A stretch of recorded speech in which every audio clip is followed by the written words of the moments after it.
Hello and welcome to the Weekly Reel Podcast. My name is Jeremy, And my name is Ken.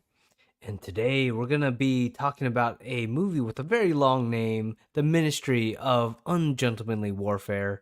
Because when people have been asking me, "Oh, what movie are you guys watching this week? What are you talking about this week?" I'm like, "The Ministry of Ungentlemanly Warfare." They're like, "Wait, what'd you just say?" It's like, you'll see. Ken, how you doing, man? Yeah, I'm doing good. It's been a long day, but really long week. Actually, man, I don't know. This you know what? I'm just ready to pod, really, Yeah. because I really just don't want to think about anything else. All right. Fair enough. Fair enough.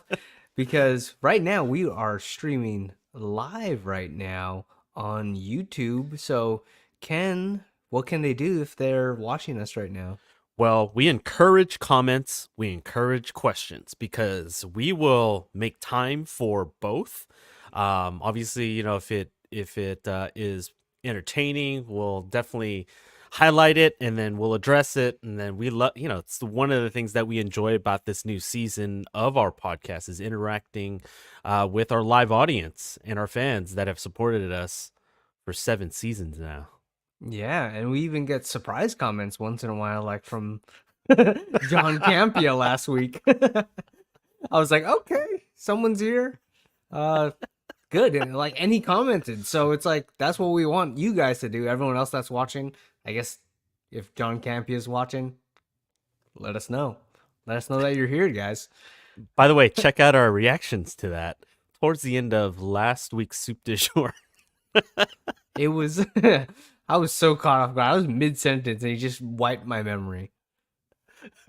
I was like shocked. I was like, It's like, is it a bot account? It's possible, but ooh, it is possible, but in our own headcanon, it was actually him. Hey, John. exactly. Hey, I didn't know what else to say, man.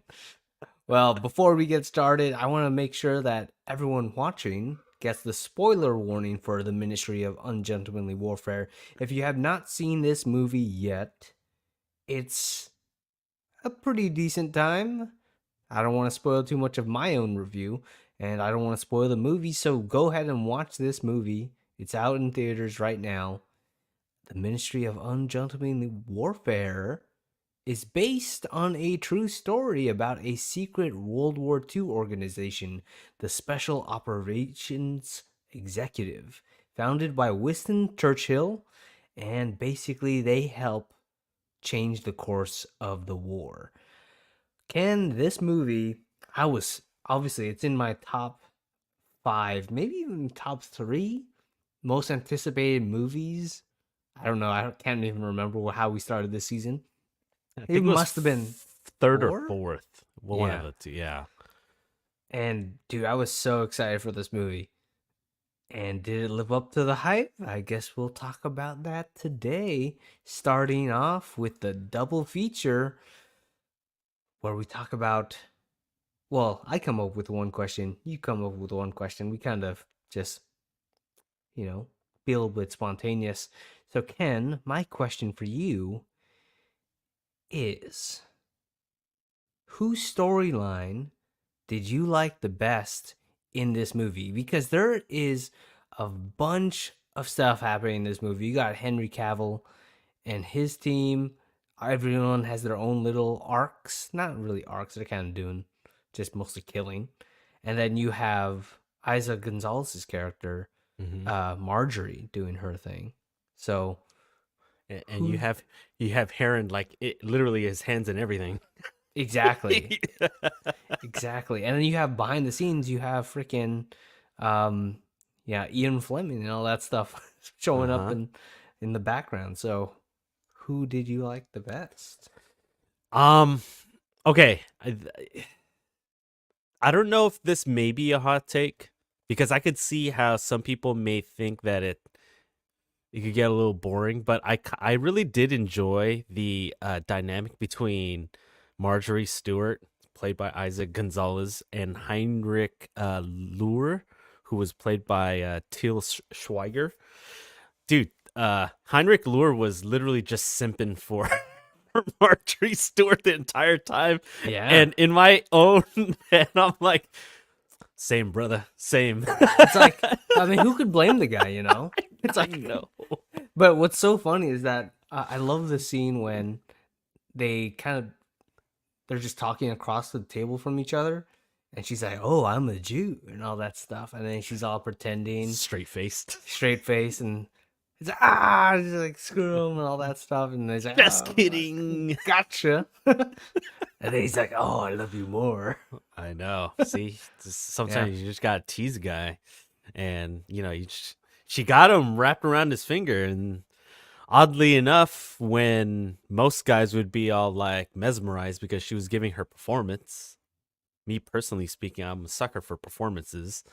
That's when he somehow realized that something that should have been, what was it, German, was actually said in Yiddish, and she's like, "Oh." Then he deduced she's not really German.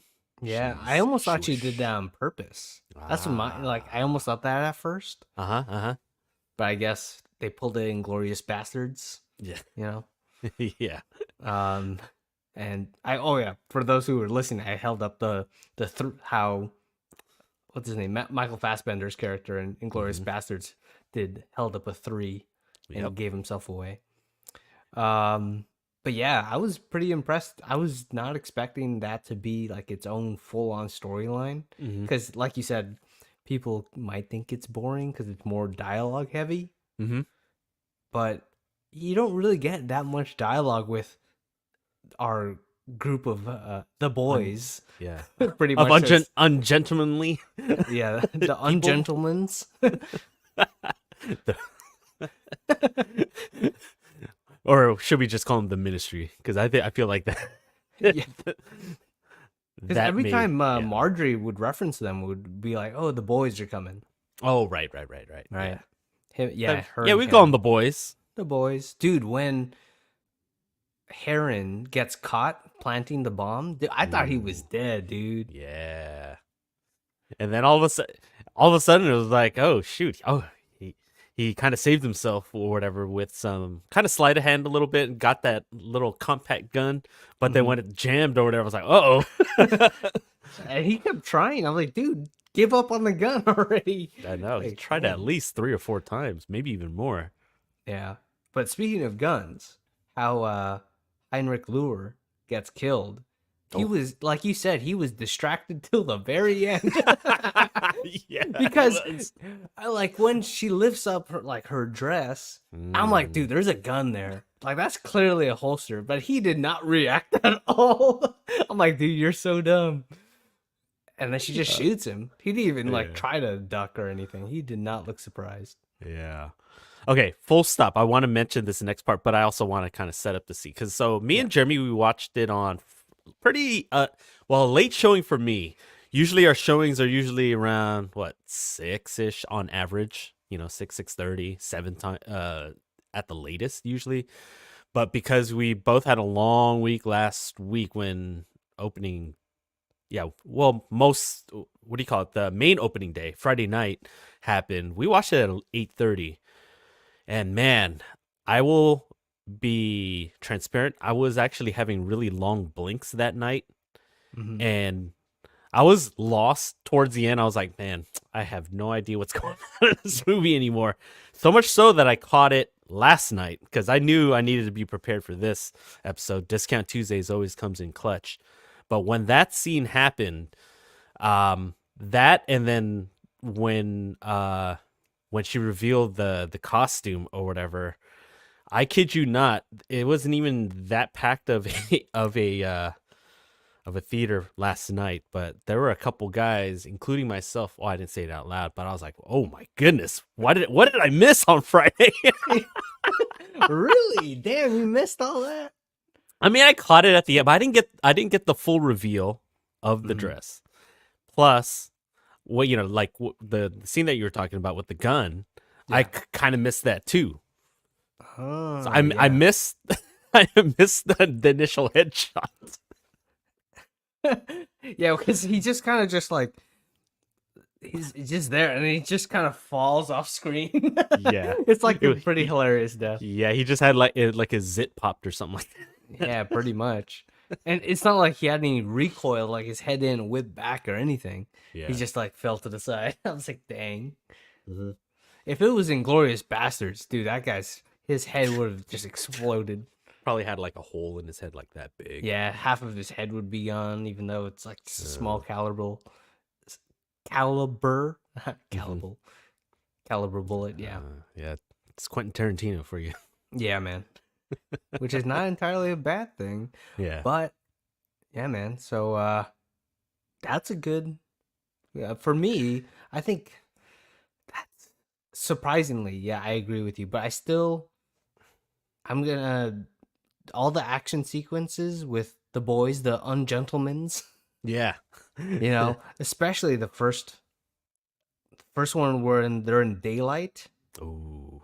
and they're just doing their things, and freaking Henry Golding's character Freddy is. I was so surprised. Like they showed this in the trailer when he goes up onto like a turret and just like starts shooting these guys that are coming out of like a barracks hall or whatever like that. Yeah. Dude, I did not expect it to be that loud and then go on for that long when freaking Freddy's just. It's like, Yeah. dang, that's insane. But Yep. yeah, I was surprised actually on how much Henry Cavill doesn't do in this movie. Dude. Right? I thought it was just me. It's like he's just kind of the leader that not exactly like he's just the mastermind of everything. He's not really on the he basically just sends everybody else. Anders. But was he To do really so. the mastermind when they had to pull that audible? No, right? It was It was that one dude, that one other guy who thought of the Appleyard. yeah. Yeah. Yeah, he was the one that thought of the new plan. So I was Yeah. like, wait, so does Henry That's Cavill true. is he just like a side character now? I know he was very much a supporting character in his Uh-huh. if he, being the title, not title character, but being first billing. Yeah, he was definitely first billing. But he was still good. Yeah, no, yeah, yeah. But I was surprised. I wish they utilized him a little bit better though. Just because he's got that cachet, he's got the look, he's got the charisma. He knows how to act, obviously. But yeah, I was surprised that he didn't do as much, like he didn't do like more of the muscle stuff. But no, that was Anders Lassen, played by our favorite Reacher. Yep. And then, again, we talked about was it Appleyard who made that Yeah, he made the plan. the Alex Pettifer's plan, character. right? And then we had Heron, who was kind of like the guy who like was kind of wheeling and dealing and kind of had his hand in that. It had a, even though obviously it was a World War II setting, it had a very much heist feel to this, Oh like a yeah. heist movie type, because there's obviously different parts of the plan that needed to go together for it to go right, and obviously usually in these movies always something goes wrong and then they Mhm. have to kind of adjust. And so I actually did appreciate that part of this movie. Yeah, I do have some nitpicks that I'll mention a little bit later on, but I'll let you do your half of the double feature. Okay, well, for my half of the double feature, I've been trying to see if I can come up with topics where we could kind of talk about different types of movies, but try to diversify with each week. This week, obviously, we had a lot of named actors within the Ministry of Ungentlemanly Warfare, and so Jeremy, I guess it's kind of similar to what you're saying because we did talk about different storylines, I guess. Mhm. But who was your MVP of the Ministry of Ungentlemanly Warfare? Ooh, for me, easy standout. It's gonna be Alan Richardson's character, Lassen Anders, dude. I okay. I love basically everything that he was in, like in this movie, everything that he did. Just nitpicks, because from him just killing people with a bow and arrow to freaking just knifing people to like the quickest way to kill him. This freaking a dude, he was a beast. I was like when he picked up the axe, I was like, oh, here we go. And then they don't show it. I was like, what a tease. I'm like, out of all the freaking weapons, I wanted to see some freaking axe action with freaking Reacher. I guess I'll have to wait until season 3 of Reacher to see that. Yeah. Um, but Ye- that and his accent The was, Swedish accent was the best in that first scene. yeah. I was like, oh, you are in trouble now. That was the best. That's what I was like. Oh shoot! Is this movie gonna be really good? I was like, yes. It's so weird. Like I was just listening to his voice the entire movie, thinking, how is this guy Reacher? And I've seen him in a bunch of other stuff, and I've seen him be comedic. So I was not surprised in the least of him going like super funny in this movie. The opening sequences or opening scene when they board their little Mhm. ship, Yeah. I think it was probably one of my favorites, honestly. To be honest with you, I think that was literally my favorite scene. It was really good. It set the tone, and I was like, I think it elevated my expectations already higher than it was, and I was like, oh man. And unfortunately for me, it never got to that level again. I mean, yeah, there was some good steady moments like what we've been talking about with some of the dialogue and the kind of the twists and turns of this, but yeah, it was just, I don't know. It was just a little weird where like there wasn't like a huge finale. Yeah, there was like a big set piece, an elaborate plan or whatever, but I don't know. Mhm. I felt like it fell flat just a little bit in Mhm. that it's like, oh, they just ended up stealing that one ship. Yeah. For me, honestly, it kind of like goes, it peaks like in that opening sequence, goes Yep. down, and then kind of just levels off for the Yep. rest of the movie. And Yeah. it never like picks back up, doesn't go back down. It's like Yeah. it just stays at this steady level of excitement. Hmm. And I was hoping that there would be ups and downs to kind of feel it, and I think I know why. It's because there's no drama really in this movie. Everyone just kind of feels like invincible. Like the plans would be working even when the plan went wrong Hmm. in a way.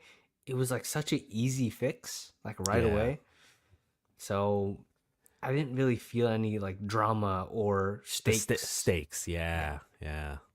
Yeah. No, I totally get it. Yeah, because those were some of my same nitpicks as well. Um, I think also what kind of accentuated that whole like not having the ups and downs was the fact that last week's movie was nothing but ups and downs with Civil War. Oh, dude, yeah. Up in freaking Civil Wars, up and down every freaking 2 minutes. Yeah, I know. So we ran hot and cold like for almost 2 hours last week's movie, whereas this week, yeah, it started off with a bang, but just like Jeremy said, also, and I completely agree with him, it just leveled off, and it really never it was entertaining. It was just paced like pretty steady. There wasn't enough variance, I guess. Yeah. I Yeah. think I was also kind of disappointed in that final battle scene. It was cool, right? Like they Yeah. exploded that whole side of the island. There was the Uh-huh. party going on Yeah. with Marjorie, and she ends up killing the, what's his name? Heinrich? Heinrich Lure. Yeah. Yeah, Heinrich Lure. And but yeah, there was nothing like, oh, Henry Cavill's doing this. And he's going crazy, or not none of them are like all together and just like killing everybody. Hmm. You don't get that final huge battle for Yeah. everyone all together. It's just everyone's doing their own thing and they secretly go off. I know it's like a secret operations, Hmm. but for a movie, for them to just secretly get away with everything while Yeah. we see them do it is not the most dramatic. Okay. Yeah, yeah. No, I'll definitely probably mention some of that in my real review later. But for me, my MVP, I mean, I have to say it was the same, Anders Lassen, but then in the interest of listing another MVP, I gotta say Heinrich Lure, just because he got to flirt a little with Marjorie Stewart. I was like, dang, No, he was good though. He was pretty. he Actually, was entertaining. he was entertaining and scary at the same time. At You the didn't same really know time, what he would yeah. do. I wish they showed his scary side a Yeah. little more. Like if Mhm. they would have established it instead of just saying it. If they would have had him be a little bit more menacing, establish that side of it, where then then you could kind of slowly break him down. Not, I did like the pace where Marjorie did kind of break him down, but I felt like it would have impacted a little bit more if they showed his more menacing, like hard ass side, a little bit more. Yeah, because we only got to see him when he's like at parties or whatever, Hmm. and we like see his little red room for a second. But Yeah. the worst thing we saw him do is we saw a glance of the aftermath of him torturing a woman that's like naked and bloody and stuff. Yeah. But that was Yeah. like the biggest thing, and that was like early on in the movie, Right. and we never got to any other heights after that. So it's very much an analogy for the rest of this movie. Yeah, it was like really quick. Yeah, that scene where they flashed that torture scene, that was what, what was it, 10 seconds, maybe less, 5 seconds Mhm. maybe. It was real quick. So if you blinked, you missed it.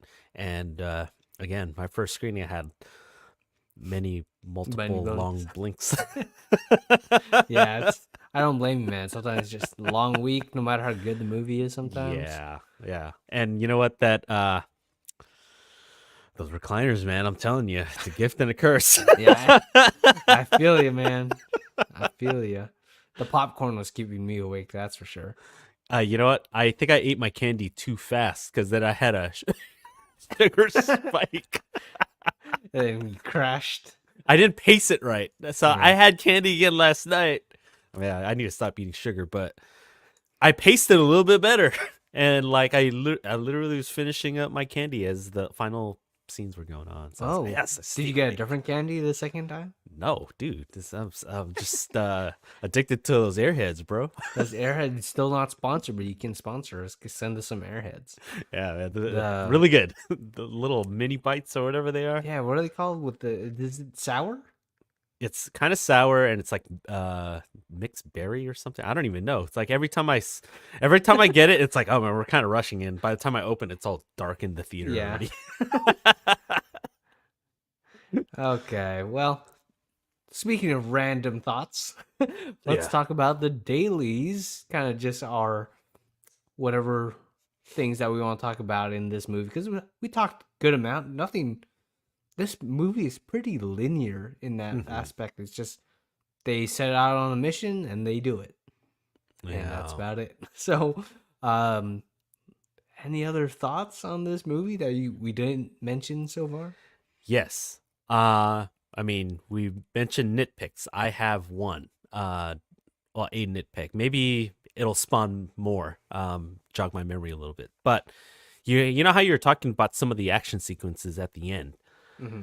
I think my biggest nitpick from those, and it's weird too because we have action stars. Mm-hmm. It seemed like there was too many of walk and then shoot, pew, pew, and then pew pew, and then pew Yeah. pew, and then it was it. There was like it just felt very one note, and it would have been, I don't know. I felt like they could have been a little bit more creative with the way they presented some of the kind of sneaking around or whatever, or some of the fight sequence. I don't know. Like it felt a little too like smooth or clean. I know that may be a style choice by Guy Ritchie, but it could have used a little bit more raw, like because we're in war, right?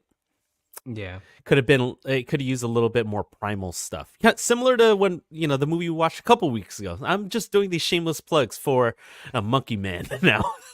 Yeah.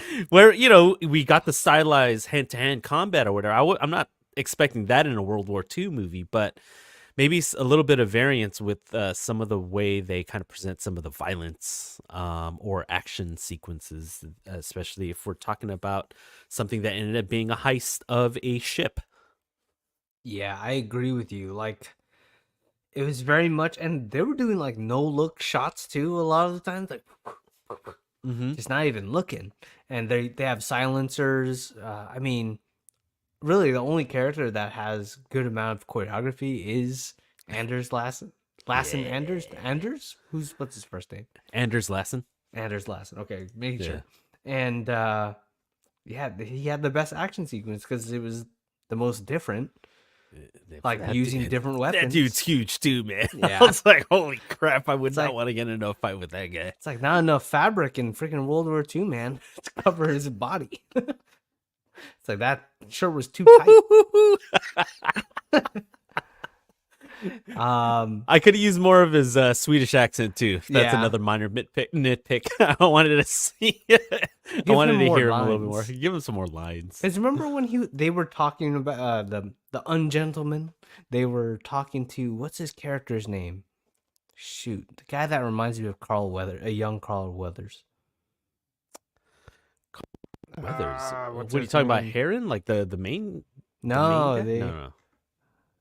shoot the guy that helps Henry Cavill. Oh, that guy. Oh, yeah. Let's see. Where are is he? you? Trying to going through IMDb. Denny Sapani. Is Denny that him? Sapani is the actor's name. He Kalu. played- Yeah. yeah, Kalu. Yeah. Yeah. Oh, what about So when they were talking to Henry Cavill and his team, I remember freaking Anders is up there in like a hammock. I'm like, let him talk. I want to hear more of his accent. But he's just chilling up there. I'm like, damn it. I thought it was funny that when that one British guy, and when remember one of the big ships kind of runs into them, and it was like, oh, are they gonna get arrested or something like that? And then they were trying to be like, oh yeah, we're just merchants or whatever, I think, right? And it's like, we're from Sweden, and then they were trying to. What do you call that? Anders Lassen was trying to talk for everyone. It was like, no, we want to hear him speak. Like, no, I want to hear that guy speak more. And I like how Henry Cavill was just like, or not Henry Cavill, Gus March Phillips, just like, it's like, oh, you got us. Didn't even try. Yeah. Side up. Nope. Sorry.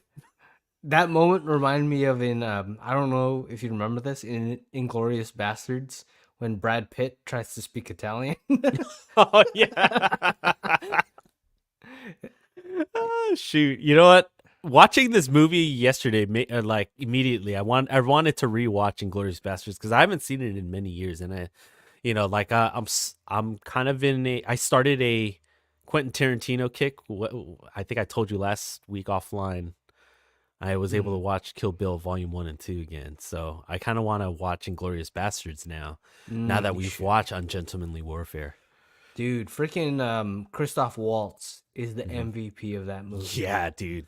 Yeah, and this is before I really kind of knew him as like a kind of a main guy. But yeah, he caught me off guard because I was like, oh, I know Brad Pitt. He'll be like the main guy. But no, it's Christoph Waltz. He just kills it. Yeah, that movie's so good. But we're still talking about Ungentlemanly We may Warfare. get to that in part 2. Stay tuned. Yeah, stay tuned. But what really matters, Ken, is our real review. I want to know your thoughts on the Ministry of Ungentlemanly Warfare. All right. Well, the Ministry of Ungentlemanly Warfare was good. I mean, it probably isn't the best endorsement, but I don't know. Ungentlemanly started off with a bang. We talked about how good that first scene was.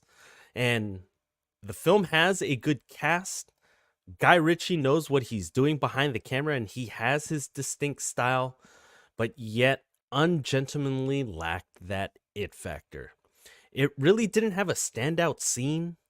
It really didn't have a standout performance. Some performances were pretty entertaining. I mean, we talked about Anders Lassen, played by Alan Ritchson, but some were just okay. If I'm honest, the Ministry of Ungentlemanly Warfare was a bit disappointing. I did like the movie, but it couldn't get to that next level that I was hoping it would reach, just like Quentin Tarantino's Inglourious Bastards. On the I Love You 3000 scale, I'm giving it a 2010 out of 3000, which is 67%. Okay, all right. All right, with my real review, guys, it's going to sound a little familiar. I think we watched the same movie. Oh, I'm glad we did. Okay. Well, okay. Don't expect the ministry. Okay, let me start over. For the TikTok. For the TikTok. Here we go. Don't expect the Ministry of Ungentlemanly Warfare to be the next Inglourious Bastards, but rather a combination of that movie, Inglourious Bastards, with Commando, starring Arnold Schwarzenegger, and the Suicide Squad. Because from the get-go, I had a fun time with this movie, but didn't really feel any of the drama because our protagonists seemed like superheroes. They pretty much seemed invincible. But this film is held together primarily by its three actors, Henry Cavill, Isaac Gonzalez, Alan Richardson. Those are the three main standouts. But for me, Anders Lassen, Alan Richardson was the standout. For me, it was also a little bit disappointing overall. I still enjoyed it, but I have to give it a 22-20 out of 3,000, a 74%. Yeah, I think we had high expectations. Yeah. It had the right pieces. I like the cast. It was just something missing, right? Yeah, just like I said, I think it was just didn't really feel the stakes. It's World War II. You should feel like everyone's kind of in danger of dying. Right. Like we'll mention, we've mentioned Glorious Bastards a bunch of times. Even in that movie, I was scared. Oh, is Brad Pitt gonna die? You know, it's like, even though he's Brad Pitt, it should have been like that in this movie. Yeah. It's like, right. Is Henry Cavill gonna die? Even though he's Henry Cavill. Mm-hmm. Yeah, didn't really feel that sense of fear. But let's see if the critics on Rotten Tomatoes agree with us as we play to guess the Rotten Tomatoes score. And last week, on our last episode, which was Civil War? Yeah. Okay. Making sure. Another war movie. Which, by the way, someone asked me, it's like, oh, how was the movie that you watched? The war one. And I was like, shoot, what movie was it? And I just said, oh, it was much funnier than as a war, because I thought about this movie. And I was like, oh, shoot. I probably talked to them about Civil War. That was definitely not a funny movie. It's like, well, see you later. Big gulps, huh? Big gulps, huh? All right. See you later. Well, anyway. Tangent. Yes. The score right now is I have 6 points. Ken has 4 points because we tied last week. But Ken, what is your guess for the Ministry of Ungentlemanly Warfare? All right. So, hoping to finally just get 1 point with you not getting any this week. It's been several weeks. I'm guessing 71%. Damn it, Ken. I'm guessing 73%. On mine. I was like, dang it. Apparently we watched the same movie. All right, here we go. I don't want to get too excited. I don't even know what the what the actual Rotten Tomatoes score is. Exactly. We're just way too close on this one. Unless it's 72%, then it's a tie. I wouldn't be surprised. All right, here is the score for the Ministry of Ungentlemanly Warfare. It is a Oh, what? No way! What the hell? Hang on. Let me double check this. What the? Oh, damn!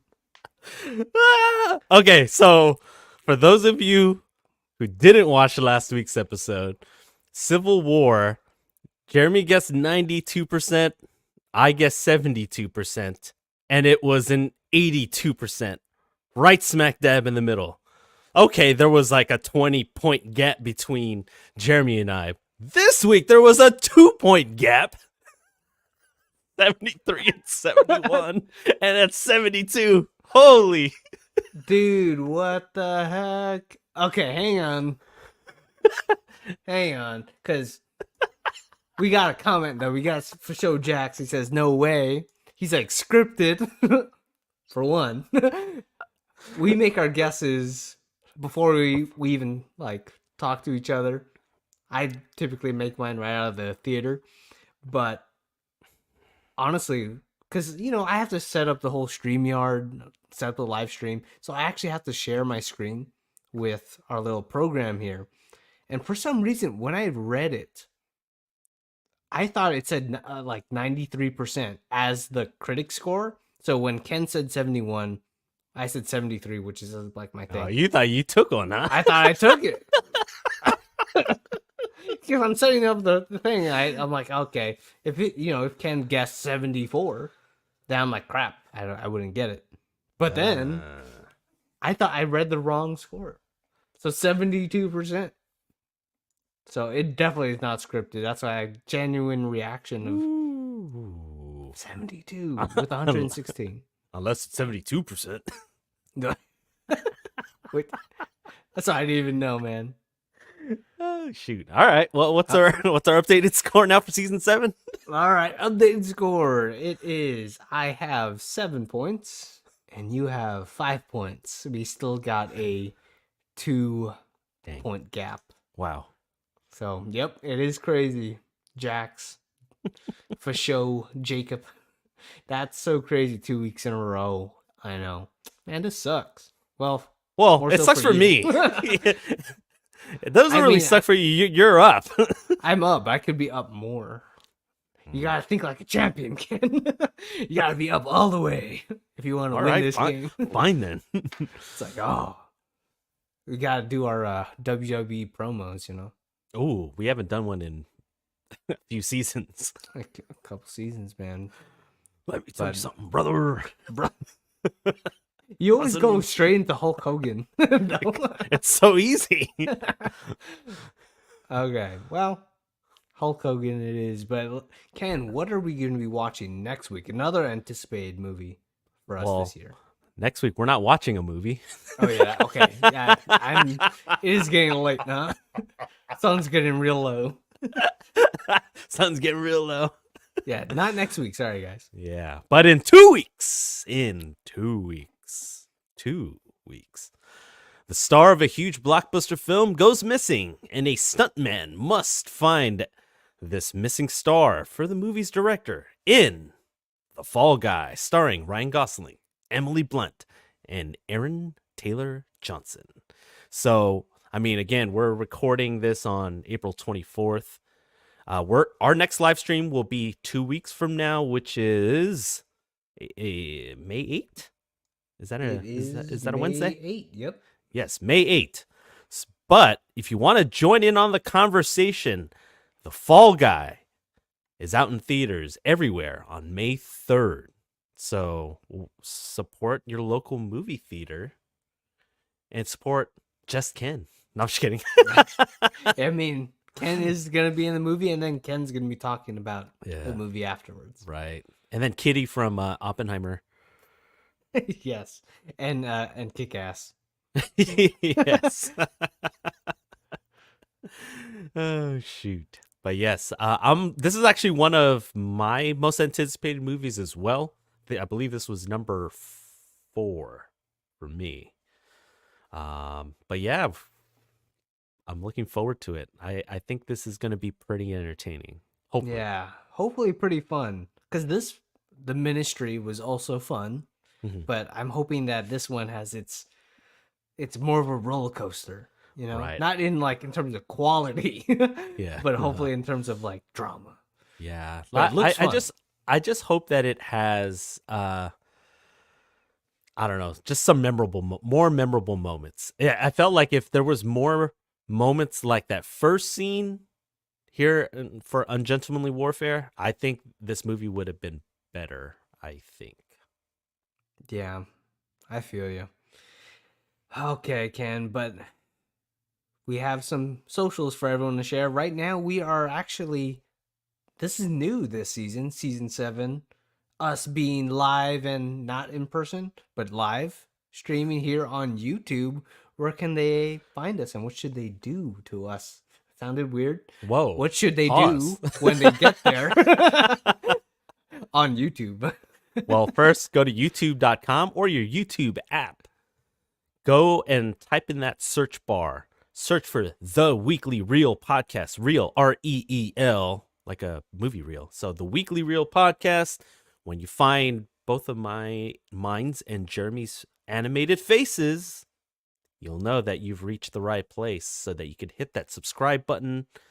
You go ahead and hit that notification bell.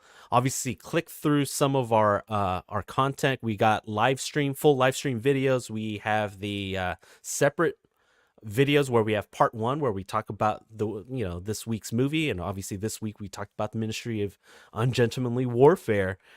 But we also have part 2, which is our soup du jour episode. So we also schedule our live stream. So you'll know when our live streams happen every Wednesday night. Time may vary sometimes. Sometimes it's 7:45 and sometimes it's 7:45. Yeah, so either one, we'll be here. And we hope to see you there as well, whether it be 7:45 or 7:45. Yeah. But also make sure hit the bell notification so you'll know if it's 7:45. Yes. So if not, you'll also see us post updates and reels on Instagram. That's going to be at Weekly Reel. You can see if you're watching right now. I can't even point right. Ken's pointing at it. So Ken's over here on this side, still getting used to video. It's going to be at Weekly Reel on Instagram, and then at Weekly Reel Pod on TikTok, where Ken makes really cool edits for TikTok. And if you want to see us like in a more edited format of us talking on this live stream, if it's still around. Yes, if TikTok itself is still around, we'll be around. Hopefully. We'll be around. Well, yeah. Well, Hopefully. We'll see how that turns out. TikTok should be alive by the time this season finishes. We got Probably. 9 months. We got 9 months. We got it. All right, guys. Well, this is the end of the first part of our live stream. Part 2, the soup du jour. We're going to be talking about our top 5 World War II films, keeping in theme with the Ministry of Ungentlemanly. I still got it. There's still like this freaking long ass title. The Ministry of Ungentlemanly Warfare. I need more water. But getting freaking tongue-tied. Go check us out. Part 2. We'll take a little bit of a break, so go refill your popcorn. Go get a drink. Go to the bathroom. Water. Go to the bathroom. Yeah, don't forget, because that's what Ken's going to do. Nah, I did that before. Okay. Maybe I'll go. All right. We'll see you in part 2 in a little bit, and we'll see you in the next episode on The Reel.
Welcome to part 2 of this live stream. It is the soup du jour. Oh, what's the soup du jour? Well, it's the soup of the day. That sounds good. I'll have that. Yes, it's the soup du jour. It's the show where we talk about movie and TV topics. And since we covered the Ministry of Ungentlemanly Warfare in part 1 of this live stream, we thought it would be appropriate to reveal our top 5 World War II movies. Since, the movie that we just covered was set within World War II. Oh, geez. Well, anyway, side note, I know we had initially advertised that we were going to do a movie draft of World War II movies. In case you were kind of wondering and hoping that we do another movie draft, we had to pull last minute audio, a little bit of a hot route. But keep in mind, this is the soup du jour. We will save that movie draft, the next movie draft, for a future episode. Maybe sooner than you think.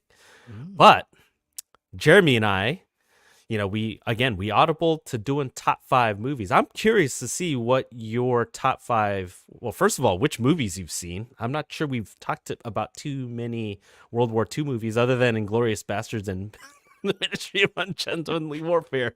I don't know. Yeah, I don't think so. We haven't talked about it much. I don't think I've seen too many. Yeah. You know what? Like, I thought I watched a lot more. I have a good amount, but I thought the list was a little bit more. I was going through some lists on the internet, and I was like, oh shoot, I've only watched maybe 10 to a dozen, somewhere in that ballpark. But yeah, it's pretty crazy. But yes, we're now doing top 5 World War II movies. Jeremy, do you want to lead us off with your list? Feel free to mention any honorable mentions. Okay, I'm going to leave off honorable mentions for now, just in case I don't want to step on any of yours. Go ahead. No, it doesn't matter. Yeah, go ahead. Okay, I'll pick one of my honorable mentions. There you go. So that, because I don't think you're going to pick this, because my honorable mention is Fury, starring, also from Inglourious Bastards, Brad Pitt. And dude, Shia LaBeouf is weird in that movie too. So yeah, Fury, the tank World War II movie. That one's pretty good. John Bernthal is also good in that movie. Yeah. Yeah, you got the Punisher and a tank, man. You don't want to have that combination. Mm-hmm. Number 5. Okay, Fury's good. Number 5, Jojo Rabbit. That's my World War II movie. It's so sad, but funny. Mm-hmm. So, Taika Waititi's probably best movie since Ragnarok. That is such a good movie. I love Jojo Rabbit. Number 4, Hacksaw Ridge.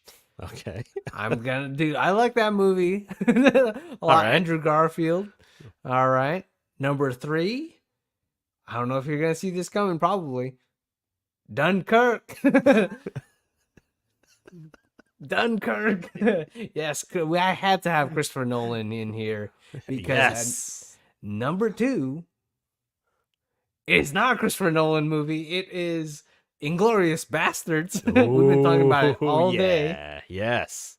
And then at number 1, the all-time classic, Saving Private Ryan. Yeah. Because, when we were talking about Ungentlemanly Warfare, the sense of anyone can die at any moment was Saving Private Ryan for sure. It's damn, that movie is brutal.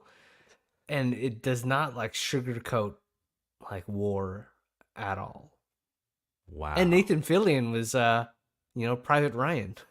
So was Matt Damon. Remember, Nathan Fillion was the first guy that they say, "Hey, you're Private Ryan, right?" It's oh, my brothers are dead. And it's yeah, that's how is this even possible? They're so young. That was so good. Yeah. Dude, I remember rewatching this maybe a few years ago, and I was like, I forget how absolutely stacked that cast is, and each gives. I mean, yeah, the Ministry of Ungentle. I hate kind of comparing the two because one's a classic and one just came out or whatever. Obviously, different times, right? Yeah. But I felt like the movie that we just covered is pretty stacked. But Saving Private Ryan, not only is the cast stacked, they're all young, with the exception of Tom Hanks, but he's still in his prime, right? Everyone gives memorable, distinct performances, and they're all memorable. Oh, they're all so good. Yeah, this was what Matt Damon's first time being like surprised to see him on screen. Like He didn't have a we saw space blanket and crying. crying on Matthew McConaughey's shoulder. Because we saw that Interstellar. Then remember he showed up in No Sudden Move, a Oh, movie that we yeah. covered in season Two. 2. Oh, say it was 2. Which was an okay movie, but I Yeah. was like, hey, it's Matt Damon. What the hell? So I don't know why he's doing that. Yeah. I'm sure he's had other cameos where he just shows up. Like, oh, remember when he in Ragnarok? Speaking of Ragnarok, Taika Waititi, when he shows up with the Mendy horns. When I hope he shows up in the MCU again at some point. I mean, he showed up for Love and Thunder. Yeah. He actually- Yeah. Did anyone show up for Love and Thunder? Hey, I think Love and Thunder is a little overhated now. All right, Yeah, it's not good. I It's not agree. good. It had aspects that were decent. It obviously didn't live up to Ragnarok's expectations. For being one of the most low tier of MCU, it's still like it's not a good movie, but it's not like, dude, it's not Madam Web level. Mm-hmm. That's just boring and hard to get through. Oh, we have a top 5 list. Jeremy, Okay, do you want to do go you over want it to real quick? reveal it now or? No, yeah. You know what? I think his will actually break up yours and mine. You'll see Okay. why. All right. For sure, Jack says it's honorable mention goes to Defiance with Daniel Craig, and Fury drops 1. Okay. Okay. So yeah, I actually seen Defiance with Daniel Craig, and I think Lev Schreiber is in it as his brother. Dude, I haven't seen that movie since high school. I forgot what it was. Pretty dark as well. But here we go. For show Jax, it's gonna go. We mentioned Fury. That's okay. I'm assuming then his number 5. Wait, 1, 2. Yeah. Okay. His number 5 is Dunkirk. You got number 4, Oppenheimer, just Oppie. Number 3, Inglourious Bastards. Number 2, Pearl Harbor. I don't blame you, man. It's freaking Pearl Harbor. I forgot about that movie. But... they take a big swing. I was trying to find Pearl Harbor on some sort of list because I knew it exists. I was like, no one wants to mention Pearl Harbor. I think that's why I've kind of forgot about it when I was going through best lists. No one mentions Pearl Harbor.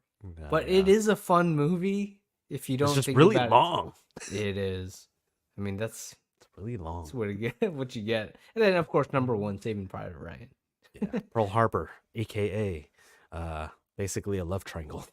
Yes, love triangle in World War II. Yeah. When what's his name? Rafe. Hey. Spoiler alert for a freaking 20-year-old movie, but yeah, when he dies, oh yeah, it's like I was like, out of all the guys to die, I don't know, man. That was pretty good. I think I recently watched that movie too. I think. Oh, actually, you know what? I rewatched that movie last year because I visited Hawaii for the first time in a long time. I was like, and I got to see Pearl Harbor in person for the first time. I was like, you know what? Let's watch Pearl Harbor. Apparently, one of the most inaccurate history movies of all time. So yeah, it took a swing, but I enjoyed it for what it was. Yes. Jax also says, although I may sub one of those for Captain America: The First Avenger. Yeah. Would you count it as a World War II movie? You know what? I was gonna toss it in there as an honorable mention, but since he mentioned it, I won't have to anymore, just because it was fun. But That yeah, would be like my number 2 honorable mention. Yeah. if I could include it. Yeah, because That's I was all like, funny. it's kind of fiction. I could just mention it as a I mean, funny anecdote because it yeah. was technically set in World War II. Yeah, see, exactly. Jack says, if I can count Pearl Harbor, we could count this. Pearl Harbor, the movie, is fiction as much as Captain America, the First Avenger. So, holy crap. That Oh is man. true. So then, yeah. Number 2 for me, drop everything else. Oh, that is so That's funny. good. You know what? Since for show Jack stole my thunder with my honorable mention, Captain America: The First Avenger, I was like, I'll come up with another fun one. But anyway, I'll have 2 honorable mentions. The first real honorable mention, because I had one real one and one unserious one. The first may be a hot take, especially for us. It's because I really didn't want to have 2 Christopher Nolan movies in my top 5. I'm going with Dunkirk as an honorable mention. Second honorable mention, The Notebook.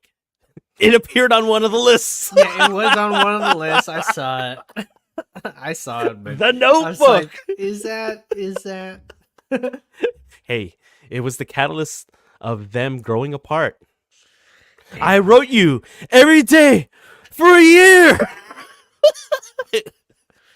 Don't make me say it. It's not over.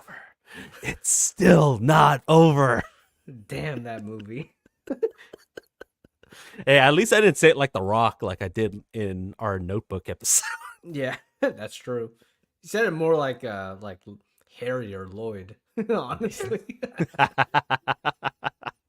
No, it was The Rock. I rewatched that reel from time to time just to crack up. Okay. Like during the our off seasons, I rewatched that one right before we started season 7. It's pretty funny. Anyway, those are my 2 honorable mentions: Dunkirk and The Notebook. So starting, I mean, some of these will look familiar, Jeremy. Okay, probably. Number 5, starring Spider-Man himself, Oh yeah. Hacksaw Ridge. I love that movie. I really did love that movie. Number 4, Inglourious Bastards. Now, I have it this low only because I haven't seen it in a while. I just know if I rewatch it, it'll probably shoot up maybe 1 or 2 spots. But yes, for now, Inglourious Bastards, number 4. Number 3, you mentioned it, Jojo Rabbit. I love that movie. Jojo Rabbit is so good. I remember sharing it as my podcast ritual when I first watched it, and man, Taika Waititi was so funny. I want to reveal a thing, but I won't. Like, I want to. We'll talk about it offline. Yeah, because I don't think we've talked about Jojo Rabbit yet. But Taika Waititi's character in that movie, pretty good. yeah, Very unexpected. I was not expecting it. yeah. Damn it! Now That's I want to rewatch Jojo Rabbit. Number 2, Saving Private Ryan. Oh, what? Yeah. I was like, ah! Like, what? I wanted to see your reaction. No, I love Saving Private. It's such a classic. Number 1's Pearl Harbor. Are you reading off my notes? Really? No. Bro. Number one's got to be Oppie. It won movie of the year. It's recency bias. It's all the whole thing. I think for me, it's not only because it's Christopher Nolan, it's because of the whole global stakes. I mean, we talked about the lack of stakes within the Ministry of Ungentlemanly Warfare. Dude, we had humanity as stakes for Oppenheimer. And I mean, we talked about it so much during our season 6 finale. Check out that episode to see what my true feelings are on that movie. I don't want to bore you with those now because I can go on for how long was that episode? Dude, probably almost as long as the movie. Yeah, I know. I could go on for that long, and it's weird to have a biopic be as rewatchable. Well, for me anyway. But I've watched Oppenheimer now at least 5 times, and that's a huge time investment. That's 15 hours. That is a lot. But yeah, it's so good. Jax also says, might as well throw in Godzilla I would say, minus one. I was thinking about adding it as a fun. Oh, you know what? That's That's the sequel to Oppenheimer. That's all funny. Oh shoot. Let's see. Also, Jack says, still gotta watch Hacksaw Ridge. Yeah, dude. Yeah, We it's won't good. spoil it here, but yeah, go check it out. It's a good one. Yes. And yes, he was calling me out for 15 hours worth of Oppie. 15 hours. Yeah. Yeah. It was a lot. Dude, I thought you were I thought you were trying to say 13 hours, the Michael Bay movie. But I'm I was like, like, dude, that's not World War II. that's not just a few decades a little too late.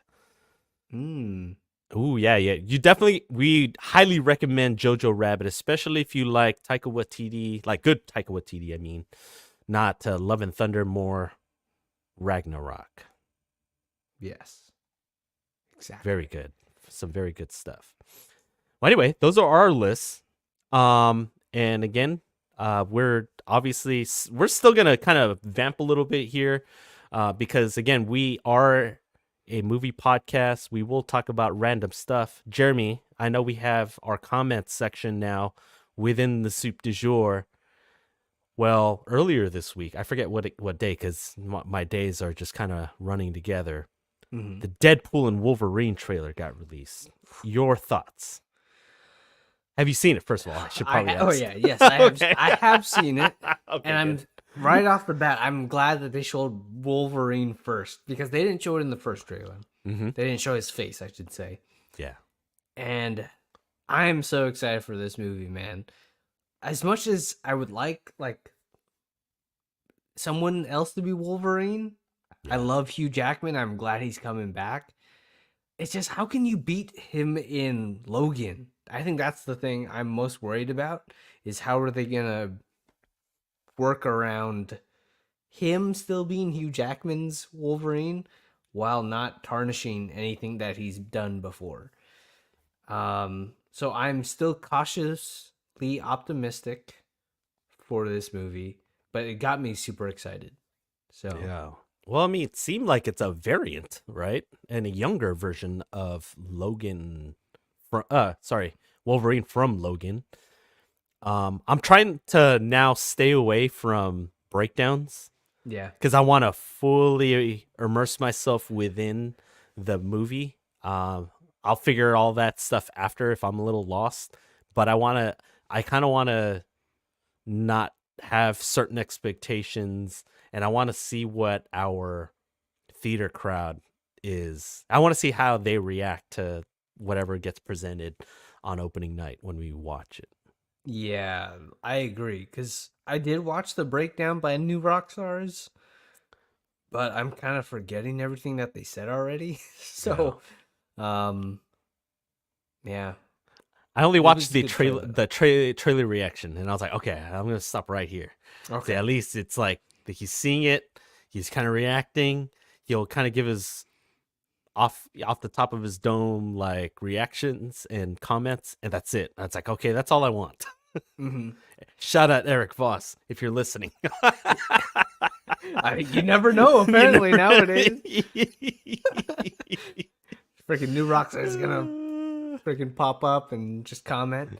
But yeah, it's been a long time since I've watched an MCU movie, kind of just like blindly going in. So I'll try Mhm. my best to, like you, going pretty clean and blind. Yeah. Do you think they're gonna release one more full trailer before? I think so. Okay. Right, like Probably like in June is my guess. Would be the next trailer or late or May? early July, or maybe even early July. Yeah. Because Wait, isn't when it does it come out? late? I think it's mid to late July. Oh, I thought it was early July. I forgot. Yeah. It's on our. Poss- It's Possibly on 4th our. of July ish. We were most estimates? likely covering it. Yes. Wink. Wink, wink. Oh, okay. Well, what do you think about the trailer? Did you like it? Oh, I did.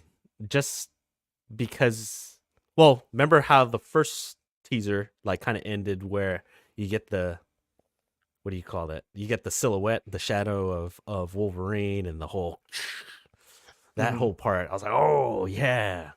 And then you kind of get the shot right after where you get to see it from Wade's perspective, and I was like, oh, here we go.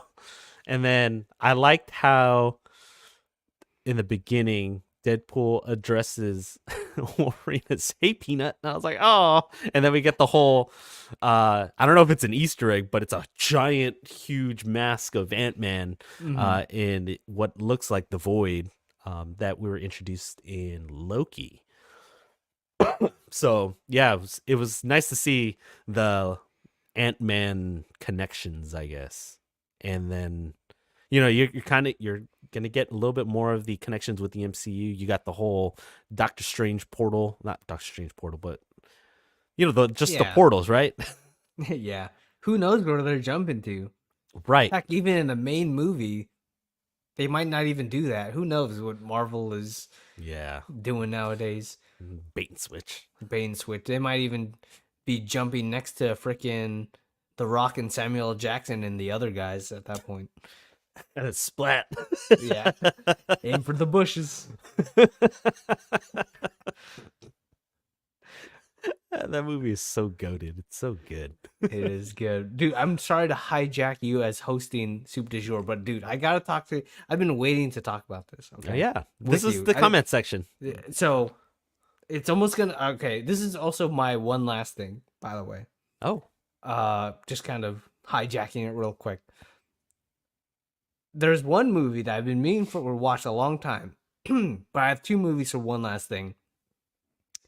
I watched Sometimes I Think About Dying, starring Daisy Ridley, which is a very good movie. It was like indie movie and all that. But what I was really wanting to share was Past Lives. Cause, dude, I hate this movie so much. I told you. What did I tell you? I described it perfectly without revealing anything. Yeah. Yes, you did. And you revealed enough to excite me, but not like give anything away. Yeah. And okay, so if anyone here that hasn't seen Past Lives yet and doesn't want to get spoiled, leave now because I need to remove this. Remove this. Freaking like, I'm gonna come back in like 5 minutes. Yeah, seriously, because who knows if I'm gonna be done like freaking ranting? Not ranting. It's a wonderful movie. Because I'm just gonna say before you leave, this movie, because we talked about top A24 movies last week. We did last week. Easy number one. I knew it. I knew it. See, now you know. Now you know. I was thinking about it. But I knew you would like it. It's right up your alley, especially since you mentioned it because I just edited that episode. You were like, "Oh yeah," in the trailer I mentioned 500 Days of Summer. I'm like, "Oh shit, he's going there." Past Lives is right up your alley then. Oh man, that movie was insane. Because I knew that I had to work my way up to it. I had to be in the mood to watch Past Lives. And sometimes I think about dying. Yeah. Like fit that appetizer to that movie. And shoot, how do I even describe this? I don't know if I like it more or not than 500 Days of Summer. That's how good it is. For me, I separate the two. They're very different. Very different. But very much the same.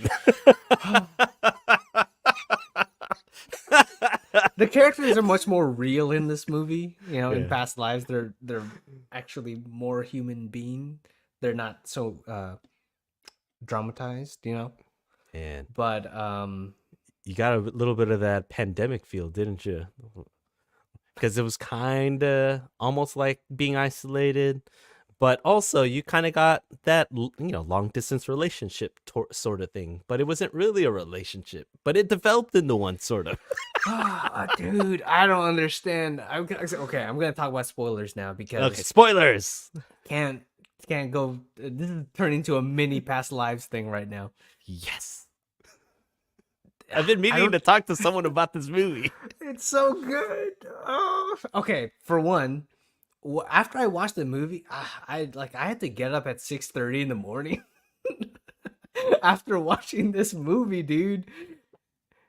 And I watched it the night before, and I'm like, I was like, oh, it's one of those movies that's probably like slower or whatever. It'll be easy to fall asleep after. I could not fall asleep after this, man. I was like, Did it tempt you to want to call it sick? it did, man. I was like, I'm not like physically ill, but my heart is broken. That's what happened, man. I was like, ah, okay. This like movie, not to get too personal here on the Weekly Reel podcast, but man, for some reason, why does it just It's triggering. It's triggering. it's triggering some past lives, if you know what I mean. Man, it's just like wow, this movie. Um, like I'm gonna skip all, but when Nora Nayoung tells Hesung basically, oh, I can't talk to you anymore. The first, like in 12 years later, when they're like 24, I think at this point. Yeah. I was like, what the hell? Yeah. I was audibly like, what the hell are you talking about? I was Yeah. I was like, what's happening? Like, why is she doing this? And I was waiting for the other shoe to drop because obviously you get the flash forward and to start the movie. I was like, all right, where's that white guy gonna be? How is he gonna be played? He's not there on accident. All right, when are we gonna meet? When are they gonna fall in love? It was that sense of dread, and I was like, oh, maybe it's not gonna happen. Oh, here it is.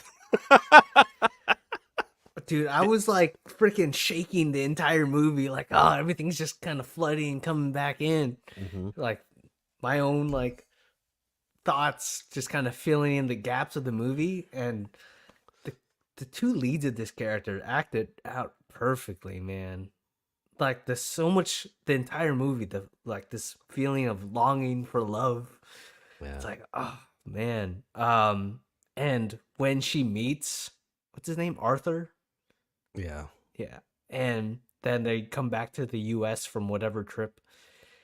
And they're like, oh, like we're married. I'm like,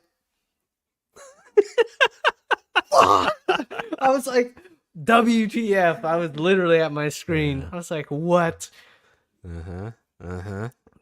Ah. Wait, I'm forgetting what they called it just because I've only seen it the one time, and it was probably now a couple months ago. Mm-hmm. What do they call that whole concept of, like when people are just meant to kind of be there? I forget the concept. What was the name of it? Inyan. Yeah. Yeah. And it reminded me of In Your Name when they talked about the other connection that they have in there. Yep. That's exactly where I was going.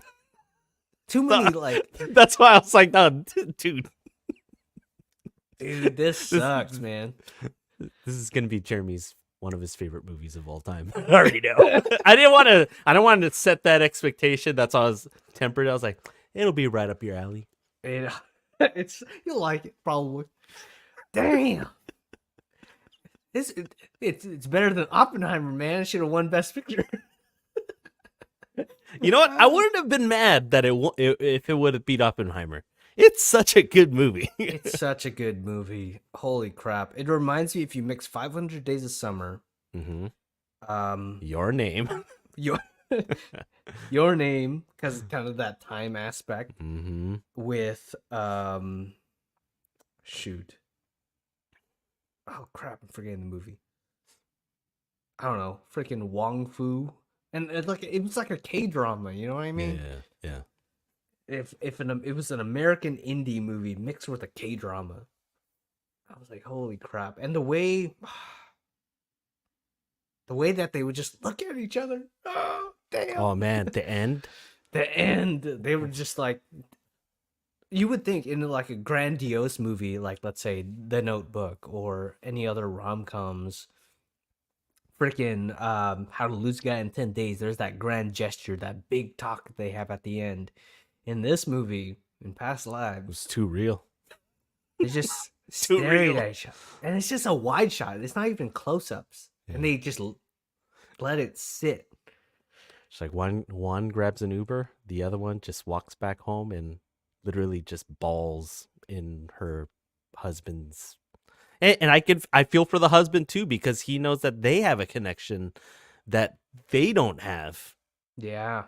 Dude, and it was that bedroom scene between Nora and Arthur where they're talking about like, whoa, what do you think of this guy? And what do you think your life would be like if you didn't meet me or if you stayed in Korea? Yeah.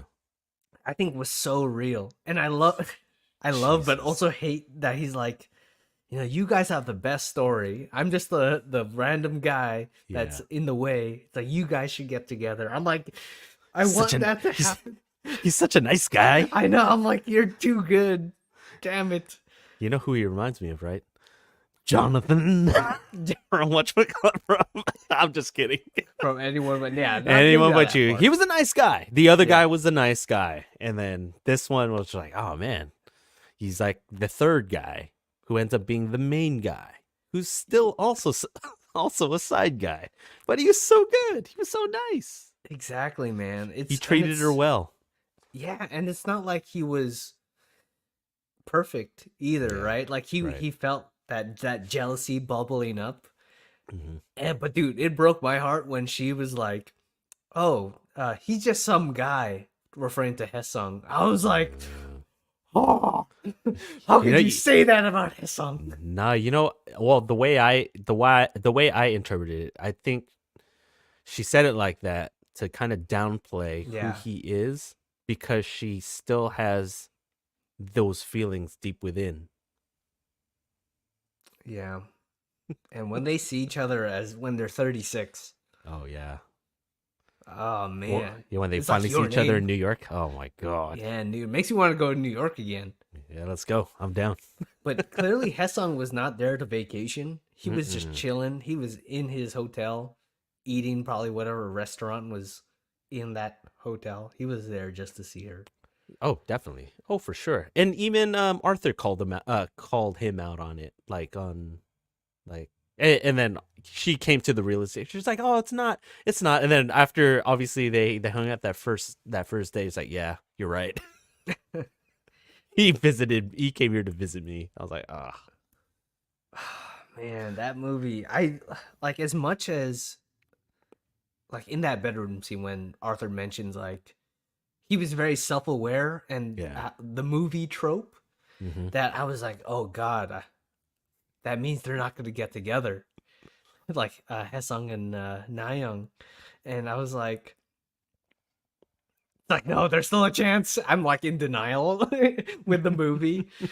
No, there's still a chance they could still get together. Like freaking Arthur's secretly a freaking I don't know a pedophile or something.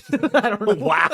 I don't know. I was like, what's the worst thing you could do to justify this? Shoot."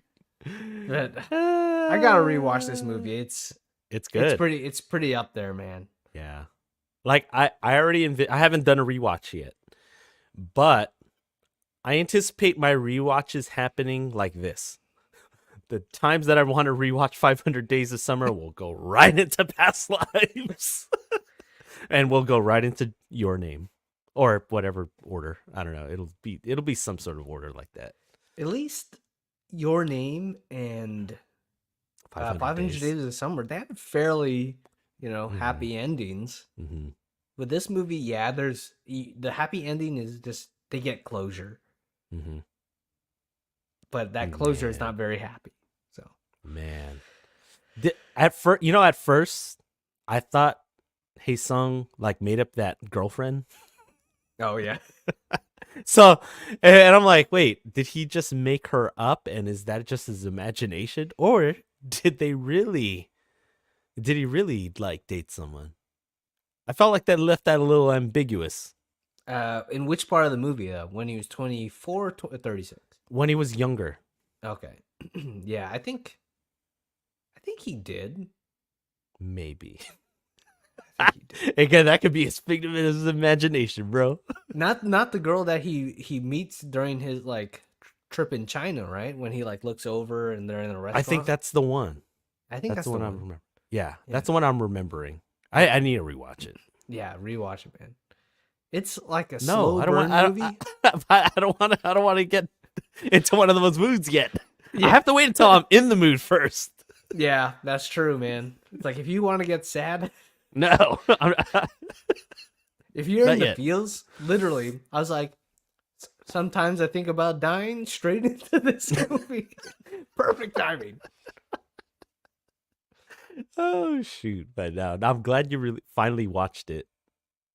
Yeah, that was. And it was still streaming on Paramount Plus. Yeah. It was still streaming on Paramount Plus, still not sponsored, Oof. but yeah, dude, I could probably do a whole episode on this movie, honestly. Well, let me. Before I reveal my one last thing, Mm-hmm. if you had watched that in 2023, is that your movie of the year? Probably, yeah. Oh, Easily. man. Wait, what was your movie of the year? I forgot already. I don't even remember. See, Oh, it was that's the problem. John Wick Chapter 4. Oh, yeah, it's being John Wick Chapter 4. And So Oppenheimer. Wait, what? And Oppenheimer. Okay. And whatever better than Mission Impossible. Better Okay. than Guardians. Across the Spider-Verse, right? But yeah. Better than that? I mean, obviously all different to those movies. Yeah. But yeah, if I were to pick a number one for 2023, Past Uh-huh. Lives. Unless there's another secret movie that we're hiding from 2023, man. Holy crap. I would probably slot this at 2 or 3 if I watched it in 2023. It would be just above or just below Across the Spider-Verse. I feel you. I would have to think about that long and hard. It's close. Because I think when I think about Past Lives, I wonder, I'm like, is it rewatchable? Because I've only watched it one time, Yeah. but I don't know, man. Just the feelings that you get watching it. And I was like, and the way I feel about the movie days after, I don't think I felt like a movie has done that to me from 2023. Yeah. Oh, no, I understand. I remember that's how you kind of describe your name. Yeah, exactly like your name. Kept me up for freaking hours, man. Yeah. Well, anyway, continuing our segment, one last thing. By the way, thank you for sharing and thank you for that impromptu podcast episode on On Past Lives. Past Lives. Now streaming on Apple Podcasts. No, I'm just kidding. Oh shoot, I might put that in the episode description just in case. Yeah. But for my one last thing, this was a straight up coincidence. Sometimes, you get a little busy and I'm like, oh man, I haven't watched anything new for one last thing yet. I almost started Fallout, but in the process of trying to figure out what I wanted to watch, because right now before yesterday, there were 2 shows that I've been wanting to start. And strangely enough, the show that I ended up finally watching was the day that they premiered the season 1 finale. The show I'm talking about is Shogun, which is streaming now on Hulu. I finally watched episode 1. I kind of purposely held off into watching it, not to wait until the finale came out or anything like that, but I just wanted to wait because from everything all the chatter that I was kind of hearing from social media posts, podcasts, and all that stuff, talking about and describing the show, about, having comparisons to a show like Game of Thrones. It's a completely different show, but in terms of scope, I should say, I was like, oh no, they're comparing it with Game of Thrones and good Game of Thrones, early seasons Game of Thrones. And I was like, oh no. Okay, I know when I watch this, to your point, I need to be ready because I'm going to be all about Shogun once I start it. And sure enough, I'm 1 episode in and I'm like, dude, I'm all in. This show is so freaking crazy with like the world building already. They did it quicker than Game of Thrones, I think, because it really isn't as big of a story, but it's got a lot of layers already that they establish in just 1 hour of TV time. But yeah, I don't remember how many episodes of season 1 there are. I think there's 10 or something like that. But having a quick look at some of the ratings, I was like, oh shoot, no, this is gonna be one of my probably shows of 2024. So Shogun has already gotten my just my guarantee, like, not, I think it'll be one of my guaranteed top shows of 2024. Let's just leave it at that. Okay, 1 episode in, that's pretty high praise. Yeah, because the first episode is just world building. Enough stuff happened where it was like, oh shoot. I remember I know some of these characters already. I'm like, oh shoot, I'm already invested. No. Okay, I definitely gotta check out Shogun. I remember starting. Did like the first 5 minutes or so, and then I was like, okay, I'm pausing it. I know I'll like it, so I'll save it for later. Because I watched Fallout, and now Shogun is next on my list. Probably there's another show I don't want to mention too much, just in case I mention it a couple weeks from now. Yeah, but it is Shogun is on my list for next show to watch for sure. It's good. It's man, the storytelling, the writing is top notch. I'm like, there's already character development in episode 1 already, which is crazy. It's only 1 episode. Yeah, who knows what's gonna happen in episode 2, dude? I know. That's when they do the heavy like character building. You know? Yeah. Oh, I know. Typically. Yeah, it usually starts off with a bang. You know, they just catch your interest, and then they'll start to do the whole character building in episodes 2 and 3, and then we watched enough TV. But yeah, Shogun streaming on Hulu, not sponsored yet by Hulu or Disney. Yeah, no one spoil us in the comments. We're both gonna watch it. Yes, we may save a future section of a comment section of the Soup du Jour, maybe dedicated similar to past lives. Yeah, just today we may do that again for Shogun. And so you know what, let's just leave it at that for this week's Soup du Jour. Want to thank again our live audience for checking us out. Obviously, also for those that are listening on your favorite podcast app, Apple Podcasts, Spotify, Stitcher, YouTube now. I think they took over Google Podcasts, right? Yeah, so YouTube Music now, if you have that app, go subscribe and follow us on YouTube Music. Yeah. But Jeremy, just like we said, I'll see you in maybe 2 weeks, right? Let's make it 14 days. Okay, fine. 2 weeks. All right, cool. Yes. We will see you in 2 weeks for our next live stream on The Fall Guy, starring Ken and Jeremy. On the real.